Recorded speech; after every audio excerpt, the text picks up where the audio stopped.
I hope you still remember what we emphasized yesterday. Okay, so we kept on saying that the primary determinant of flow to a tissue is actually the tissue's need for nutrients and oxygen. It's the tissue itself is the one dictating how much blood flow does it need. If the need is great, blood vessels will just dilate so that the flow will be great. The opposite is also correct. If the need is little, then the blood vessels going to that area will just constrict so that the flow can be diverted to areas where the blood is much needed or is more needed. So I'd like you to look at this table. This table is showing the blood flow in different organs under basal condition. By the way, am I clear on your side?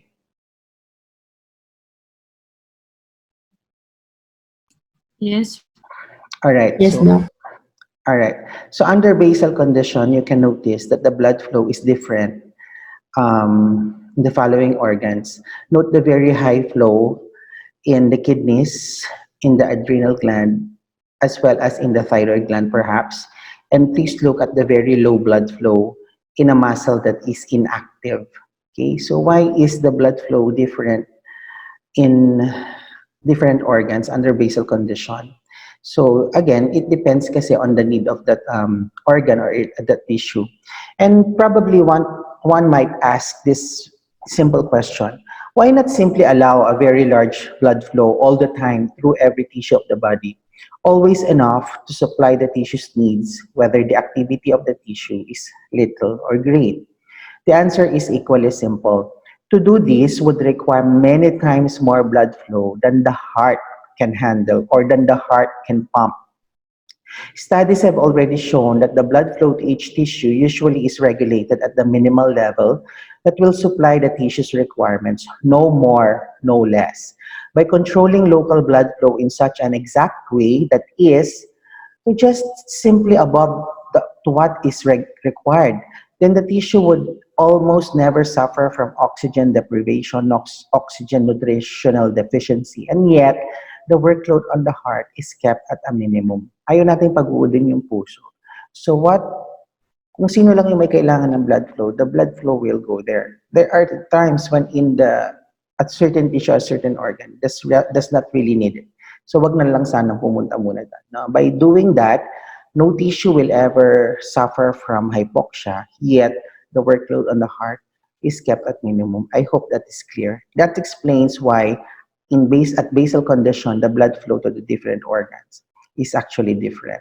So in this section, very, very short, we will talk about regulatory mechanisms in the cardiovascular system that are actually confined at the areas of the tissue itself. We call it the local and humoral control. So whenever we talk about increase or decrease in blood flow facilitated by vasodilatation or vasoconstriction, then we are actually at the level of the tissues. Local control yon. However, if we are trying to maintain normal blood pressure, normal cardiac output, then probably the control would be at the higher center, which we call the vasomotor center, and that is the second part of this lecture. Later, we will also see how the kidneys contribute in the regulation of blood volume and therefore blood pressure. So let's begin with local.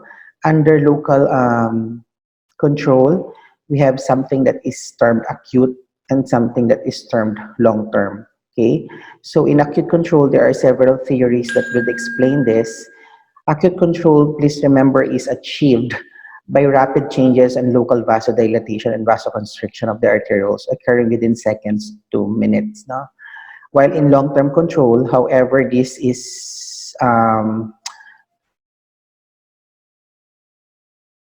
a type of slow control occurring over days, weeks, or even months. But please remember, this is a more complete type of control, and this includes the increase or changes in tissue vascularity and formation of collateral circulation. Okay, under humoral control, I will just give you some examples of vasoconstrictors and vasodilators. So let's begin with the acute control. Acute is part of the local control.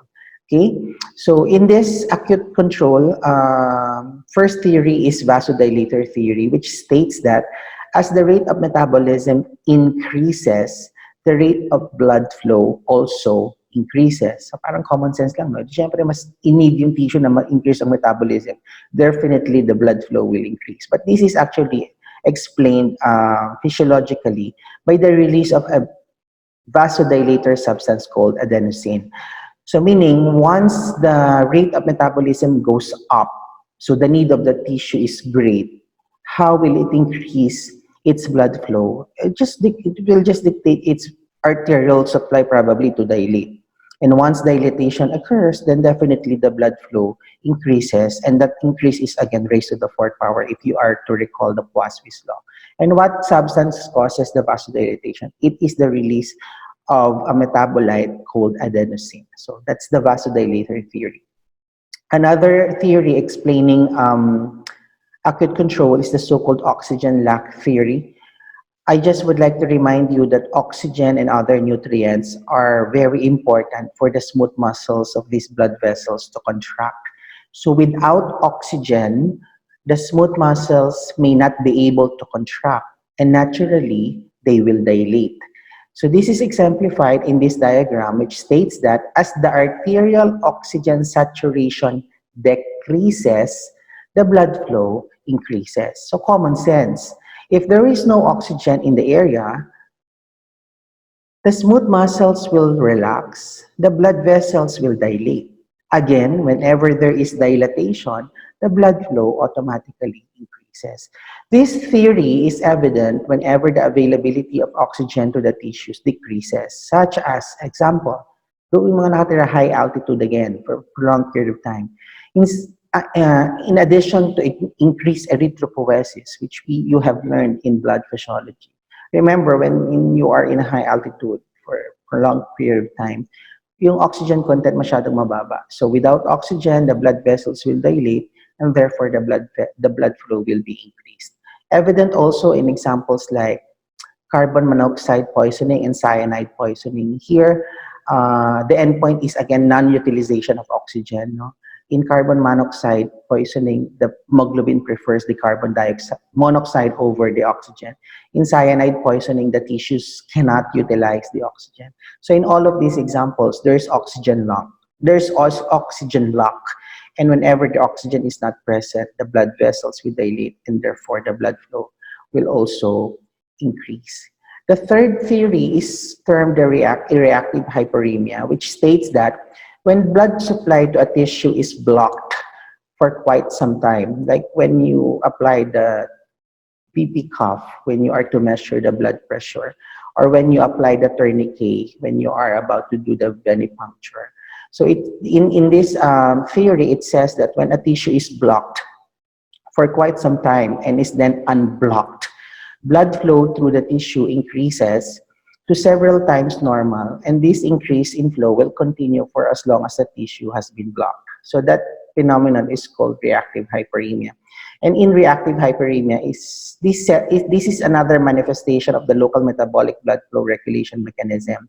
That is, lack of flow sets into motion all those factors that will lead to vasodilatation.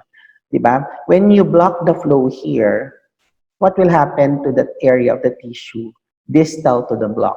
Devoid of nutrients, devoid of oxygen. So if there is no oxygen, what will happen during the time that it is being blocked? What will happen to the blood vessels? The blood vessels will all dilate. Kaya nga ginagamit natin yan pag nag-venipuncture. Why are you applying the tourniquet? That is for the blood vessels to dilate so that you can see them clearly, so that you will know where to insert the needle for the venipuncture. In the BP, in here, why are you blocking the flow? You are blocking the flow so that you will allow those blood vessels to dilate, because you know when the blood vessels are dilated, the blood flow is tremendously increased. The rate of blood flow is tremendously increased. And what will happen if the rate of flow is increased? The flow becomes turbulent. That is why when you slightly remove deflate the cuff, you expect the blood flow will now occur, but this is on an increased rate. And when the rate is increased, the Reynolds number is increased, the blood flow is turbulent. Thus, you can now hear a sound. And the first sound that you will hear will now represent the systolic blood pressure. As you continuously deflate the cuff, okay? So yung blood vessel, meron na siyang delivery ulit ng oxygen. So it can now already contract again. And the diameter of the vessel will go back to the normal diameter. So what happens? From turbulent flow, eventually the flow becomes laminar. And when there is a laminar flow, the sound disappears. And the disappearance of the sound when you are measuring the blood pressure represents now the diastolic pressure. So the principles are all there. Laminar flow, turbulent flow, Poiseuille's law, increased diameter, increased rate, okay, and reactive hyperemia. Okay, so that's how we do, or that explains why we can hear the sound when we are measuring the blood pressure and why the sound disappears when the cuff is already deflated. I hope that explanation is clear. The fourth example is active hyperemia, and this is just like the vasodilator theory, which states that when one is actively metabolizing again, the release of active metabolites then will cause vasodilatation and therefore increase in blood flow. That is why when you are exercising, no, highly active, so high release of metabolites, then therefore there is increase in blood flow. The last topic in acute control that I would like you to remember, because this will be used time and again when you are in medicine and when you're already practicing, is the term autoregulation. Autoregulation simply means the Excuse me maintenance. po, Doc. Yes, yes. Doc, hindi po masyadong maintindihan. Nagpuputol-putol. All right. Let me change my connection for a while. I will not leave this Zoom, but I will change lang my connection. I'm using the school's connection. Baka yun ang hindi maganda.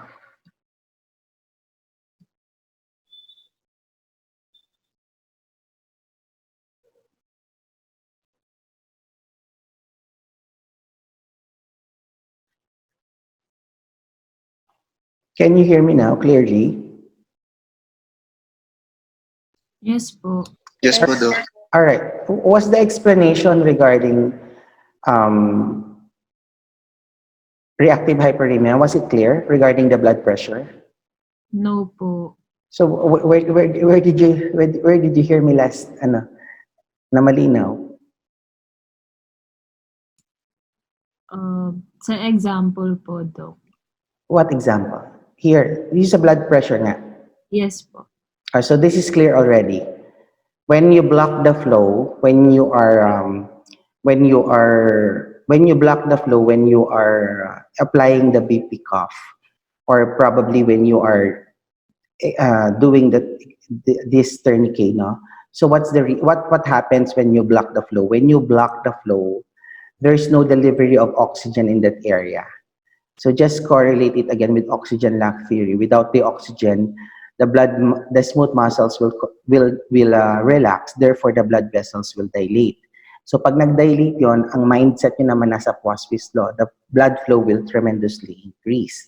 So that is why you are doing this when you are doing the venipuncture. Kasi pag nag-dilate yung blood vessels, you can see already clearly the blood vessels where you can safely insert the needle because you're doing a venipuncture. In measuring the blood pressure, when you apply the cuff and you inflate it until the sound disappears, you are completely blocking the flow again.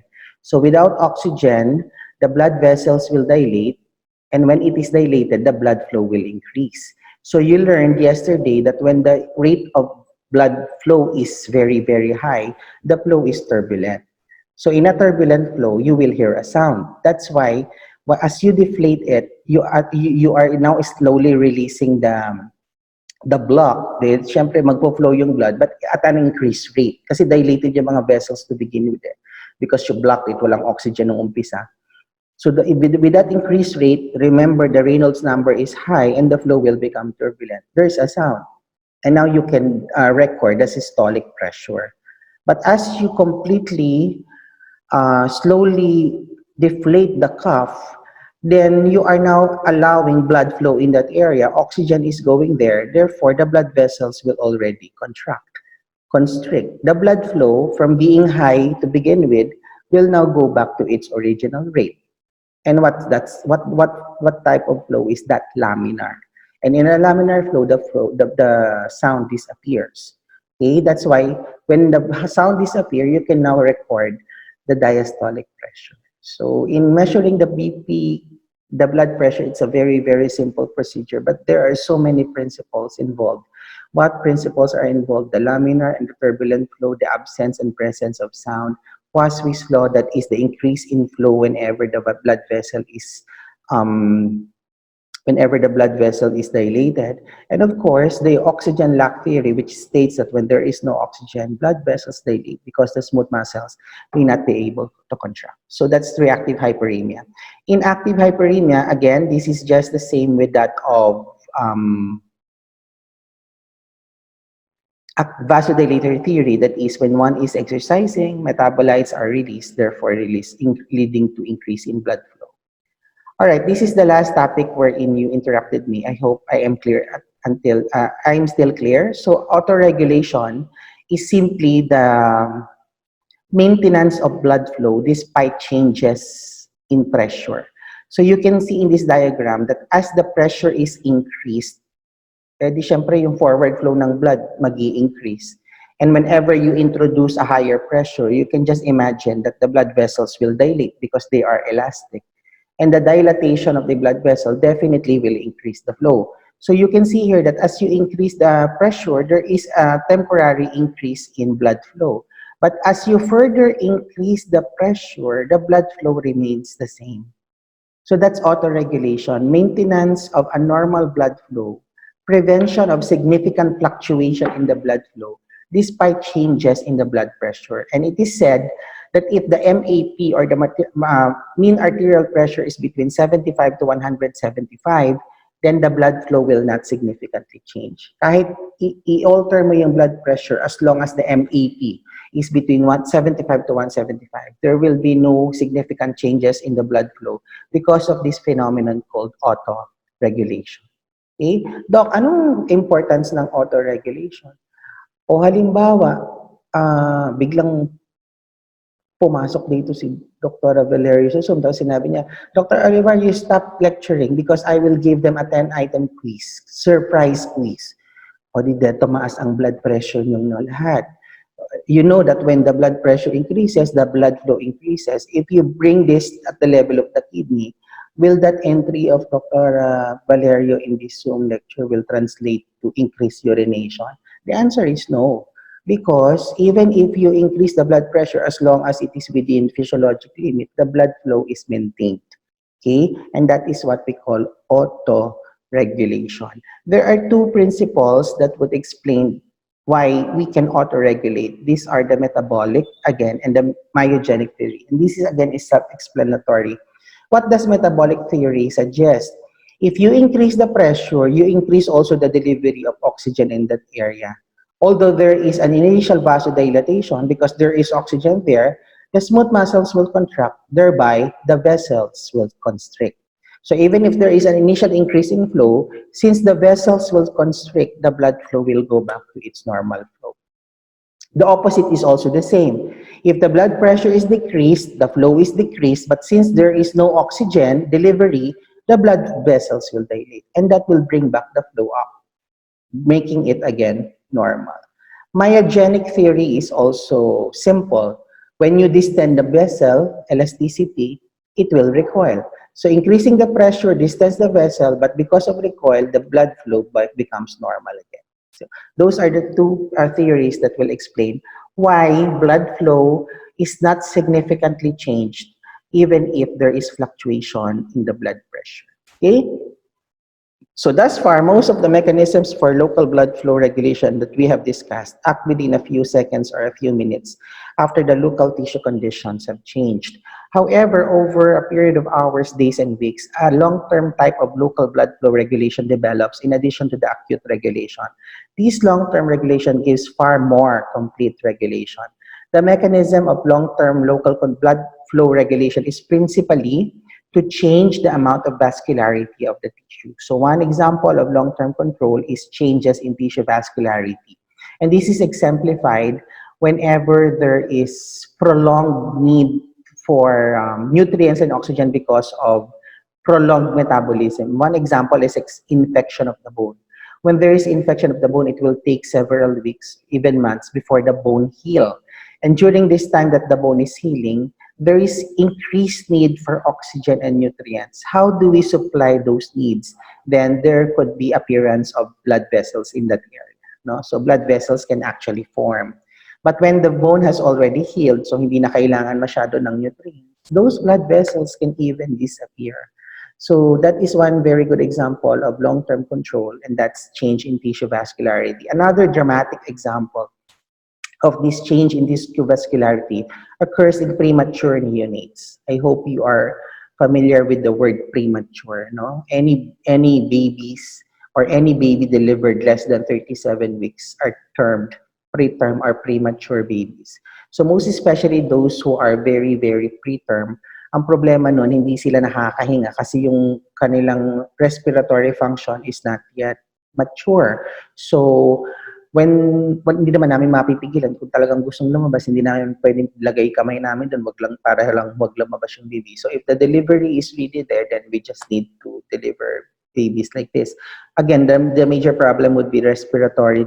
Dr. Mendoza, probably after midterms, will tell you why premature neonates suffer from respiratory distress syndrome. But simply put, if they are premature and they cannot breathe, these babies will be put in an incubator, probably with high amount of oxygen, so that they can be oxygenated.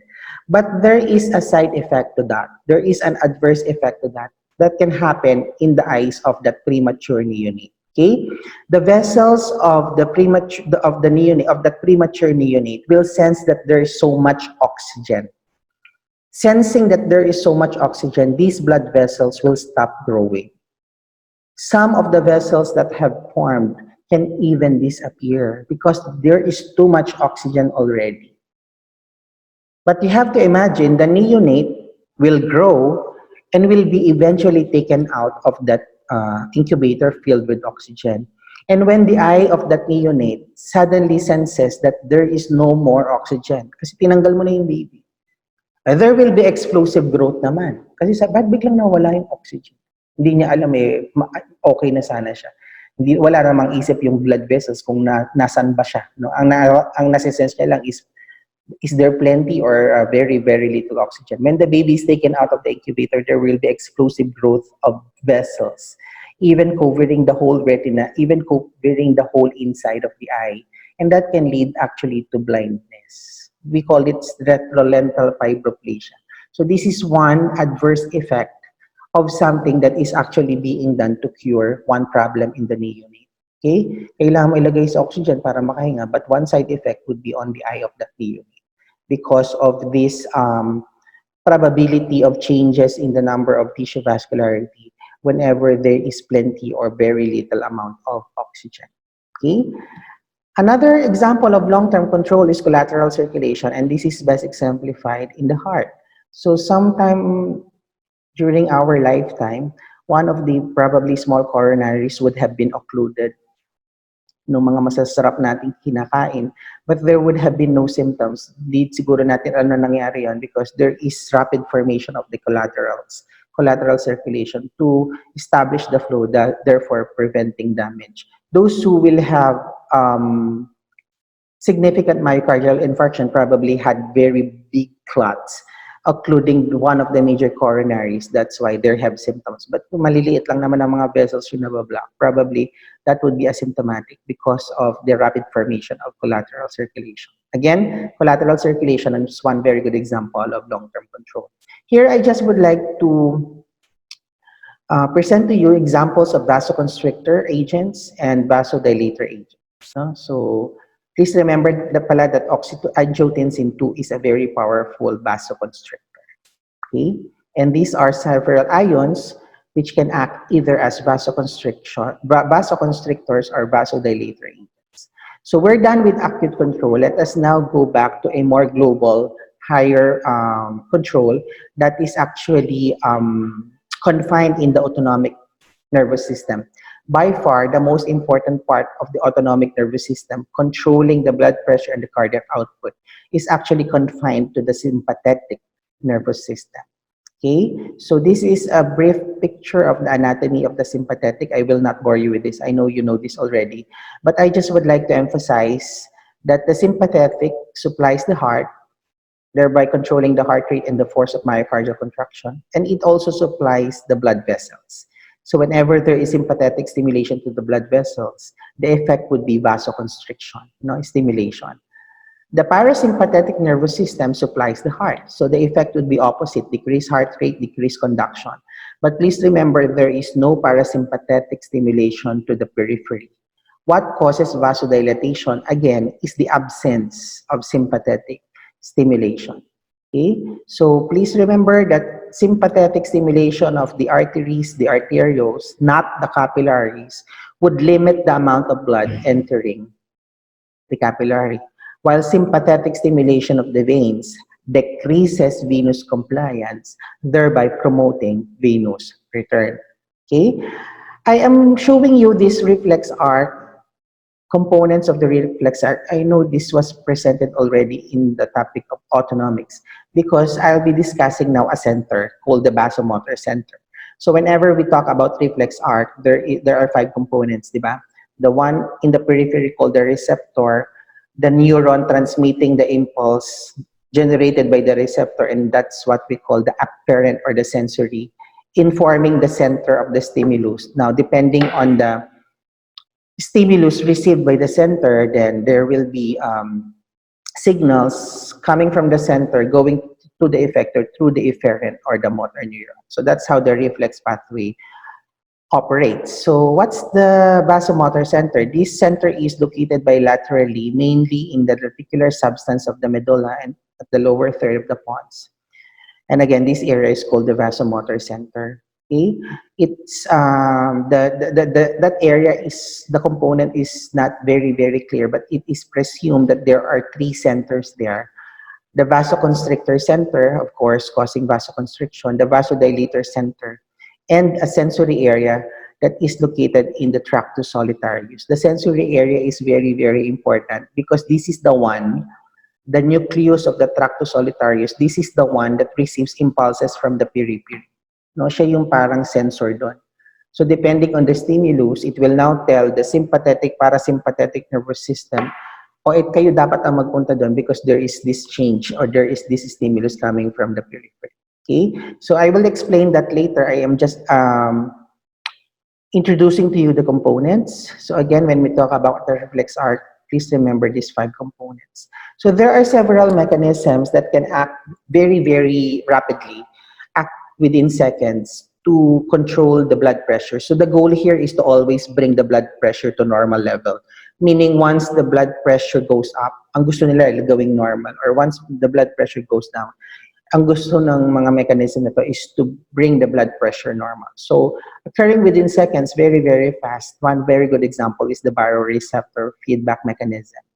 Okay, acting within minutes to hours would be probably exemplified by the capillary fluid and renal fluid shift, and long-term control is exemplified by the renin-angiotensin-aldosterone system. So these are the things that we will discuss in this last part of our discussion. Very short. Okay, so let us begin with the baroreceptor reflex mechanism, and these are again the five components of the reflex arc. So the receptors are located in the carotid sinus or the aortic arc. They are called baroreceptors. They respond whenever they are stretched. So what stretches this baroreceptor is increase in pressure. Once there is an increase in pressure, these baroreceptors will send a signal to the vasomotor center through their afferent or sensory neurons. Carotid sinus, glossopharyngeal for the aortic arc, it's the vagus nerve.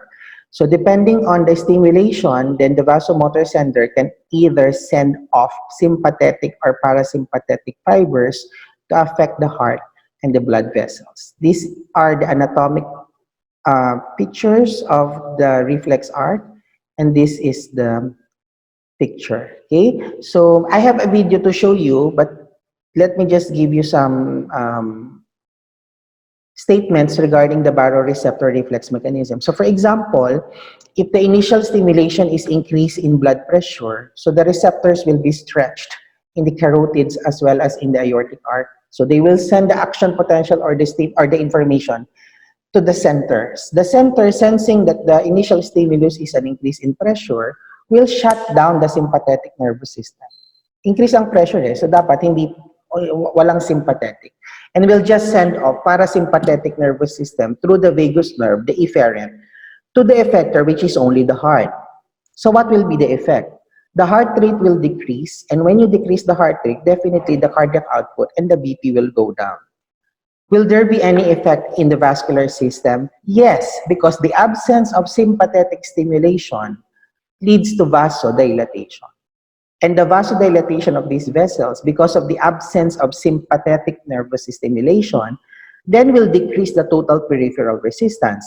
Looking at the formula, BP is equal to cardiac output and total peripheral resistance. Both of these parameters, cardiac output and total peripheral resistance, will go down, thereby maintaining a blood pressure.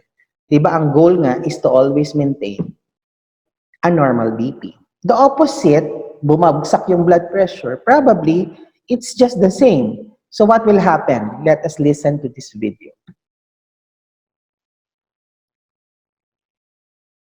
Baroreflex, or baroreceptor reflex, is one of the mechanisms the body uses to maintain stable blood pressure levels or homeostasis.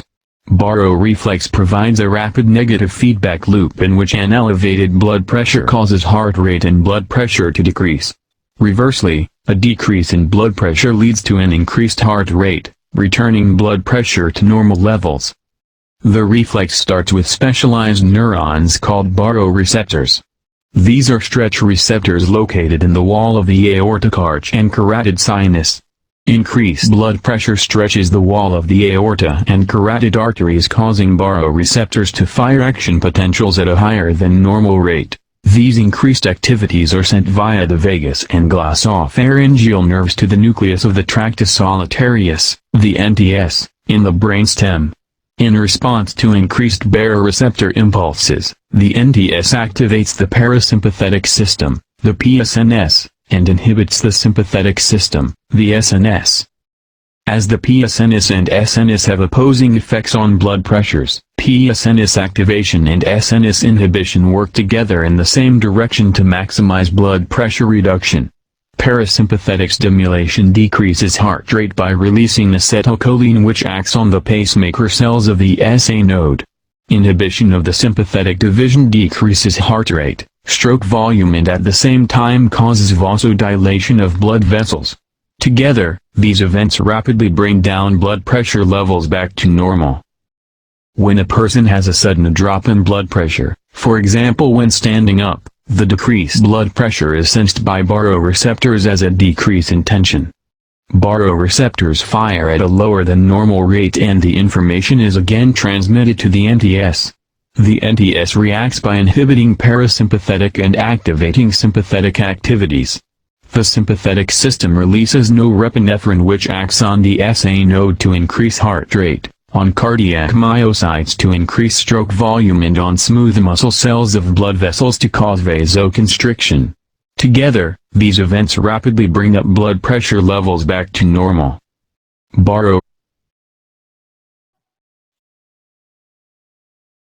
Alright, I hope the explanation in that video is clear.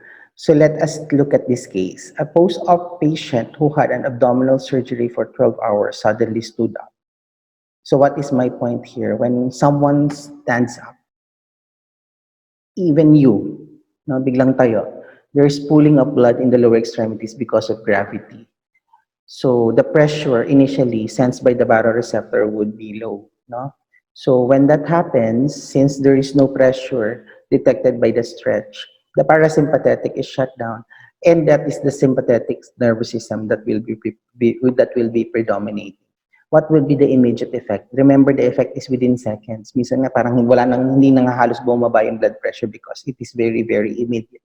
So it increases the heart rate, vasoconstriction, the end point of which is to elevate the BP so that the blood flow can reach the brain and the patient will not become hypotensive. So that's the function of the baroreceptor reflex. No, the palpitation felt by the patient or the increase in heart rate is because of the sympathetic stimulation brought about by that reflex. All right. Another similar reflex that I would like to mention is the chemoreceptor reflex. And if you will try to analyze the components, it's just the same with that of the baroreceptor. Okay? Even the drawing is just the same. The thing here is, if in the baroreceptor we are talking about blood pressure, here we are talking about the arterial PO2. So if the arterial oxygen concentration is decreased, then that will again stimulate the chemoreceptors located in the same areas, and that will now tell the sympathetic nervous system to fire sympathetic impulses, so that the heart rate can increase, the blood pressure can increase, that therefore improving the arterial oxygen delivery. So the chemoreceptor reflex is just the same with that of the baroreceptor, but they differ with regard to stimulus. Okay. One regulatory mechanism that I would like to mention to you is the CNS ischemic response. Remember that when one is losing blood, for whatever cause that may be, the last organ to suffer would be the brain, because all organs like the kidneys, the skin will shut down. Hindi nila tatanggapin yung blood just to redirect the blood to the most important organ, and that is actually the brain. However, when there is already significant decrease in the blood pressure, the blood flow to the brain can actually significantly increase. And when this happens, there is a very powerful stimulation of the vasomotor center, and this can lead to an explosive release of sympathetic nervous stimulation, bringing the BP up. This scenario is usually common in patients who are already dying, probably inside the intensive coronary unit. Wala na halos blood pressure. When we are getting it through the BP cuff, wala na kaming marinig kasi very, very low ang pressure. Mga tatawag na nga minsan namin dito, tinatawag na namin dito is palpatory na yung BP ng pasyente. No? Then there will be sudden increase in pressure. That is just a CNS ischemic response. That signifies that the blood flow to the brain is already very, very low. Actually, this is the last ditch, probably, of the autonomic nervous system to maintain a normal blood pressure. But usually, this is already followed again by downhill or demise of the patient. One example, or probably a cause of the CNS ischemic response, is the Cushing's reaction. And this happens when the intracranial pressure in the brain is too high that it already compresses the arterial blood flow. Okay, so whenever there is trauma to the head, stroke, cerebrovascular accident, resulting to increased intracranial pressure, when the arteries are compressed, definitely the blood flow to the brain will also decrease. And this can also lead to that example I have given a while ago, the CNS ischemic response. Okay? Capillary fluid shift is very, very simple. I will not stay so long here because I would like to discuss it more under the topic of the kidneys. So what is being said here is just an alteration on the forces in the microcirculation. If you increase the blood, again, try to remember, in this topic, we are trying to regulate or to maintain a normal blood volume, thereby maintaining a normal blood pressure. Kanina dun sa acute, we are talking about increase in blood flow. How do you increase the blood flow? Or how do you decrease it? Here, we are trying to keep or to maintain a normal BP through the following mechanisms. So in the capillary fluid shift, whenever the BP increases, definitely that will translate to an increase in capillary hydrostatic pressure. So what will predominate? Filtration. And when you filter so much fluid, then what's going back to the venous system would be a decrease in blood volume. Magdi-decrease na kasi you filter the plasma na. And when you decrease the blood volume, all of this will decrease. The MCSFT, the venous return, the thing that you put in the right side of the heart, the stroke volume, the cardiac output, thereby maintaining the BP to normal.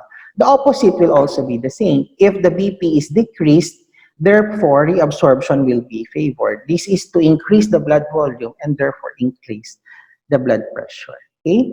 So let us now go to the last topic, and this is about the renal fluid shift. I just would like to introduce the kidneys to you, pero alam ko naman, alam nyo na ang kidneys ay nasa loob ng mga katawan natin. No? Renal physiology is the first topic in the second semester.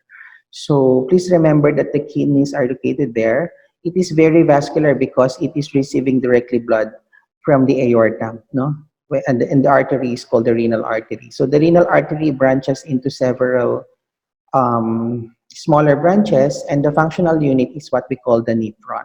So the smallest branch of the renal artery is the afferent arteriole. So this is the arteriole draining into the special group of capillaries in the kidney, which we call the glomerulus.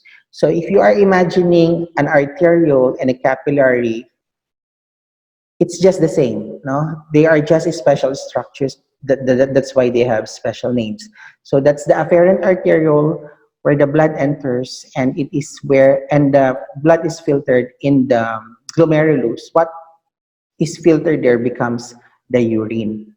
Okay? So for example, if the blood volume is high, you keep on drinking, you were given intravenous fluid, hindi na regulate yung fluid, ang daming naibigay.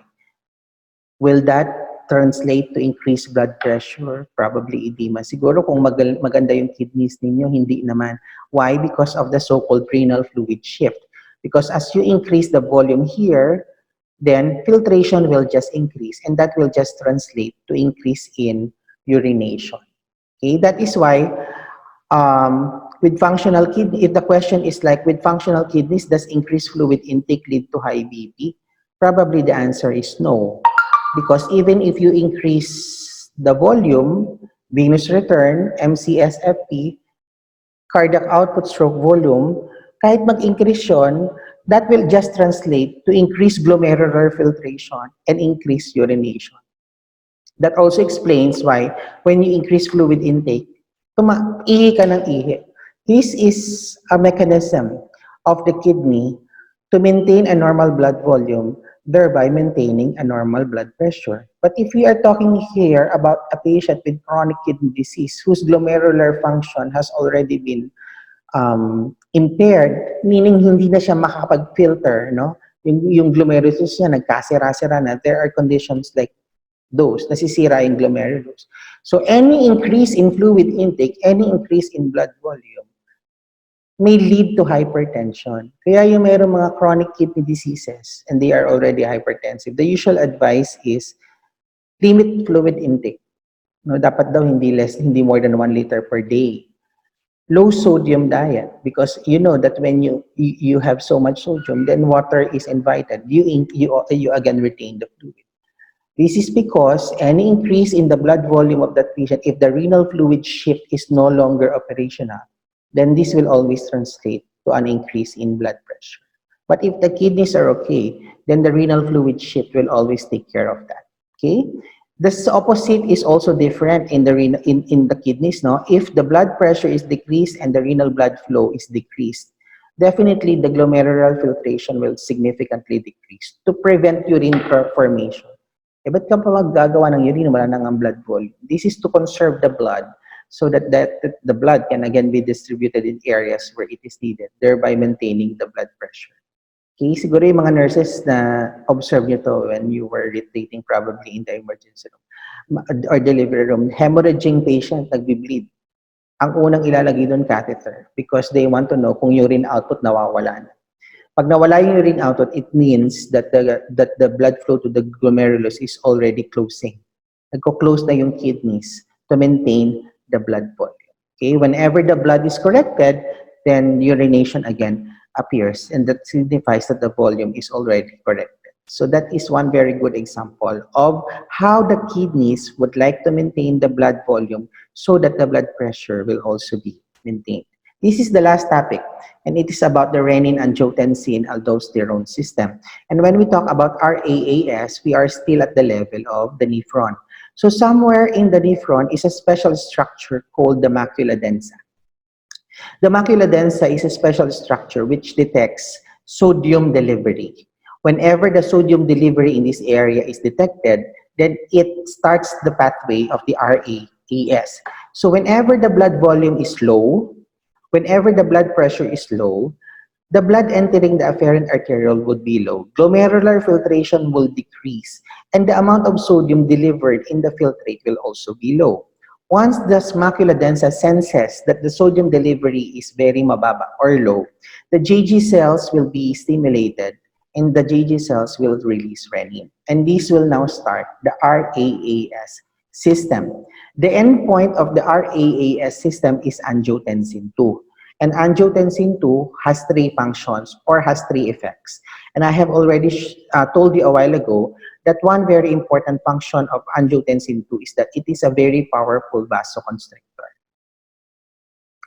Initial insult here is decreased BP, decreased blood volume, decreased GFR or glomerular filtration. What is the initial effect of angiotensin 2, the product of the renin-angiotensin-aldosterone system, is to constrict or increase the resistance in the circulation, thereby bringing up the BP. Diba? Ang initial insult is decreased BP. So the goal is to bring back the BP to normal because it is a powerful vasoconstrictor. The two other functions of angiotensin 2 is to retain blood volume. How? When angiotensin 2 is present, antidiuretic hormone is secreted, and antidiuretic hormone prevents formation of the urine. So we conserve the volume, increase the blood volume, bringing the BP back to normal. Another effect of angiotensin 2 is that it stimulates the adrenal cortex to release aldosterone. And aldosterone stimulates the retention of sodium and therefore water. So again, retaining the volume so that cardiac output is maintained and the blood pressure is also maintained. So that's the pathway for the RAAS. It begins with a decreased arterial pressure, decreased blood flow, therefore decreased glomerular filtration, decreased sodium delivery to the macula densa, release of renin, and then eventually production of A2. Three effects of A2: vasoconstriction, increase in total peripheral resistance, water retention through the actions of ADH and aldosterone, all bringing back the blood pressure to normal. Okay, I think that is already the last slide, and that concludes our topic in the circulatory system, and that also concludes the whole topic in cardiovascular physiology. So I just would like to summarize what we have discussed since yesterday. I hope the tracing of the circulatory system was clear from the left going to the level of the capillaries, from the level of the capillaries going to the veins, going back again to the right side of the heart. The characteristics of the different blood vessels have been presented, and I hope the differences between blood flow, velocity, resistance, conductance, why is the left greater than the right with regard blood pressure? Simply a difference between sa resistance lang nagkaiba yung mga yun, di ba? Why is it that the veins are more compliant than the artery? And if the compliance is high, how do you decrease this to promote venous return? No, ang sarap pag-combine-combinein ng lahat ng mga hemodynamic parameters na to. And I hope it's now easy for you because of the lectures that we had. So with regard regulation, just remember locally, kung control lang naman ng blood flow ang pag-uusapan, then the control is at the local level. But with regard maintenance of blood volume, with regard maintenance of normal blood pressure, then the higher centers are already operating together with the kidneys. All right? I think that is really my last words. So I hope you will have a good review for the midterms. You have only two topics but long topics: blood physiology and cardiovascular physiology. This lecture is recorded. So the first and the second topic, yung part 1 ng circulatory system, the hemodynamic part, and this regulatory part is actually recorded. So that will be uploaded in the Moodle for you to review again prior to the exam. Mamimili lang ako kung saan ako masyadong maganda. Joke lang. Alright, so goodbye. Good luck sa midterms. And see you again in the finals when we are having our SGPs. Okay?